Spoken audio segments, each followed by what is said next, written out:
जय माता की सभी को। आज बात करेंगे कि कुल की देवी के रुष्ट होने पर हमें किन किन समस्याओं का सामना करना पड़ता है। और कुछ लोग ये भी कहते हैं कि कुल की देवी माँ होती है। देखिए, ये सत्य है कि वो माँ होती है, परंतु अगर वो रुष्ट हो जाए तो किस प्रकार से हमें समस्याओं का सामना करना पड़ता है। अब जो लोग ये बोलते हैं कि माँ अपने बच्चों का कभी बुरा नहीं चाहती, हाँ ये सही है, परंतु अगर हम माँ की तरफ देखें ही ना, अगर हम माँ को पूछे ही ना, तो वो हमसे नाराज हो जाती है। और ये तो आम सी बात है, प्रैक्टिकल सी बात है। आप देवी देवताओं को हमेशा दोष देते हो, और जो भगत लोग ये बोलते हैं कि आपकी कुल की देवी रुष्ट है, इस वजह से आपको समस्या आ रही है। तो कुछ लोग इस बात का खंडन करते हैं कि माँ तो माँ होती है, वो भला कैसे किसी को दुख दे सकती है। देखिए, माँ दुख नहीं देती। दुख क्यों और किस प्रकार से आते हैं, इन विषयों पे चर्चा करेंगे। जब कुल की देवी रुष्ट होती है तो सबसे पहले समस्या क्या आती है कि घर में हमें बीमारियां घेर लेती हैं, और हमारा जो कमाई है, जो पैसा है, जो बरकत है, वो डॉक्टरों के पास जाने लग जाता है। रास्ता नहीं मिल पाता बीमारियों का। छोटी छोटी बीमारियां हमें इतना परेशान कर देती हैं जिसका कोई अंत नहीं। उसमें हमारा हमारा समय, पैसा, हर चीज खर्च होती है, हर चीज बर्बाद होती है। और जो लोग ये कहते हैं ना कि कुल की देवी तो माँ है, वो कैसे उनको तंग करती है। अब एक बात बताओ, अब जब कानून है और जो हमारा समाज है, जब आप अपने माता पिता की सेवा नहीं करते हो तो वो भी कई मामलों में देखा गया अपनी औलाद को बेदखल कर देते हैं, अपनी प्रॉपर्टी से, अपने पैसे से। उनके साथ बोलचाल तक नहीं रखते, यहाँ तक कि उनको घर से भी निकाल दिया जाता है। कब, जब उनके पुत्र या पुत्री निकम्मे हो जाते हैं तो बेदखल भी कर दिया जाता है। कोई पत्नी अगर अपने पति की सेवा नहीं करती, उसके साथ सही आचरण नहीं करती, तो वो भी तलाक की स्थिति बन जाती है। ये प्रैक्टिकल बात है, सामाजिक बात है। तो देवी देवताओं को अलग क्यों, जो कुल की देवियां होती हैं, अगर हम उन्हें समय पर उनकी पूजना नहीं देंगे, उनका भोग प्रसाद नहीं निकालेंगे और उन पर विश्वास नहीं करेंगे, तो वो भी रुष्ट हो जाती है। रुष्ट हो जाती है तो सो जाती है, हमारी तरफ वो देखती नहीं, मुंह मोड़ लेती हैं। ये थोड़ी ना होता है कि वो हमें सजा देती है। सजा तो हमें अपने कर्मों की मिलती है, जो हमने कर्म कर दिया, कि हमने अपनी माँ को नहीं पूछा, ब्याह में, शादी में कोई बच्चा पैदा हो गया, तभी तो हमने इनका भोग प्रसाद देना होता है, जो लाग कुल की पहले से लगी हुई होती है। जब हम वो नहीं देते, तभी हमसे सिर्फ नाराज हो जाती है, मुंह मोड़ लेती हैं। और जब ये नाराज हो जाती है, मुंह मोड़ लेती हैं, सो जाती है, हमारे घर की तरफ नहीं देखती, तो क्या होता है कि हमारा घर द्वार सूना हो जाता है, उस पर किसी का पहरा नहीं रहता।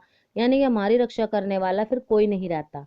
चाहे हमारे घर में भूत घुसे, चाहे प्रेत घुसे, कोई भी नकारात्मक शक्ति घर में आकर के अनायास बीमारियां पैदा कर देगी, झगड़े होने लग जाएंगे, घर की बरकत उठ जाएगी, और यहाँ तक कि कुल वंश तक रोक देती है ये। कई स्त्रियों को तो गर्भ भी खराब हो जाता है।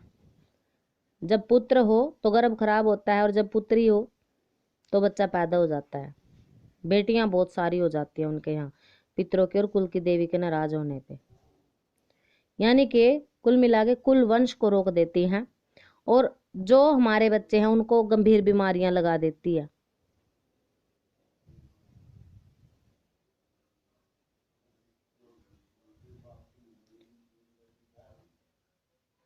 ये सभी बातें परेशान कर देती हैं। और ये कहीं ना कहीं सच भी है कि कुल की देवियों के नाराज होने पर हमें इन समस्याओं का सामना करना पड़ता है। तो इनको मनाएं कैसे।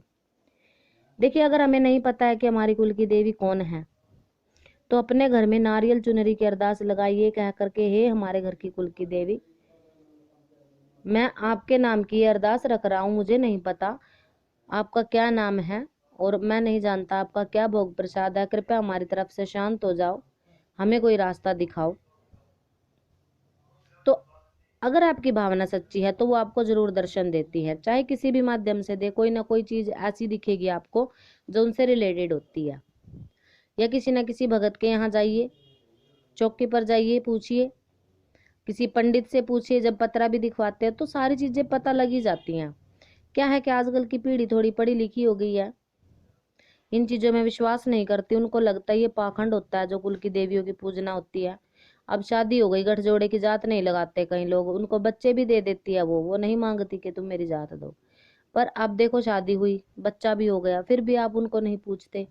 हाँ, फिर वो क्रोध में आ जाती हैं और आपकी तरफ से अपनी नजर घुमा लेती है, नाराज हो जाती हैं। हक होता है उनका। जब आपके जन्म देने वाले माता पिता का हक होता है आपसे नाराज होने का, और वो आपको प्रॉपर्टी से भी बेदखल कर देते हैं, तो ये तो फिर भी हमारी कुल की देवियां हैं, जो हमारा कुल चलाती हैं, जो हमारा वंश चलाते हैं, जो हमारे ऊपर कृपा करती हैं, हमें गंभीर बीमारियों से, समस्याओं से बचाती है हर तरह से। और हमने तो देखा है, देखी है हमने इनकी महिमा। जो बीमारी डॉक्टरों से हल नहीं हो रही थी, जो लोग ये बोलते हैं ना कि इन चीजों में विश्वास मत करो, विज्ञान पे विश्वास करो, बीमारी है तो डॉक्टरों पे दिखाओ। हाँ, कई मामले होते हैं जो डॉक्टरी इलाज होता है, पर कई बार क्या होता है कि डॉक्टरी इलाज करने के बाद भी अगर हमें आराम न मिले, तो हमें अपने कुल की देवियों को, अपने देवी देवताओं का, इष्ट को, उनको मना लेना चाहिए, क्योंकि कहीं ना कहीं उन्हीं के रुष्ट होने के कारण ये समस्याएं आती हैं। जिन लोगों को नहीं पता कौन उनके कुल की देवी है, अरदास लगाइए, तो 1.25 महीने के अंदर अंदर कहीं ना कहीं किसी न किसी माध्यम से वो आपको जरूर बता देती हैं किन की लाग आपके घर में। किसी से अपनी बात शेयर करिए, कोई ना कोई जरूर बताएगा आपको।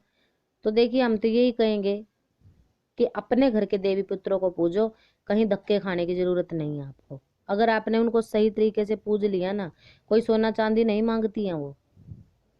यही समय समय पे कोई हलवा मांग लेती है, कोई दलिया मांग लेती है, पूड़े पापड़ी का भोग लगता है इनको। किसी किसी के घर में होती है लाग के भाई बच्ची सूचा देना पड़ता है किसी को। बस ये चीजें यहाँ पे थोड़ी ध्यान रखने वाली बात होती है। जो अपनी लाग है वो करते रहिए, अपनी कुल की देवियों को, अपने पितरों को मना करके चलिए, तो कभी समस्याओं का सामना करना ही नहीं पड़ेगा, किसी भगत के पास आपको जाना ही नहीं पड़ेगा। बहुत सारे लोग हैं जो नहीं कि चौकियों पे जाते, पर आजकल तो ये फैशन सा बन गया है। जिस भी मर्जी दरबार में देख लो, भीड़ इतनी है कि लोग बिना किसी समस्या के भी जा रहे हैं। कह रहे नहीं, पड़ोसी फलानी चौकी पे जाता है, देखो उसके कितने काम बन रहे हैं, मैं भी जाऊंगा, बिना किसी तकलीफ के भी। तो अपना पैसा और समय व्यर्थ ना करें।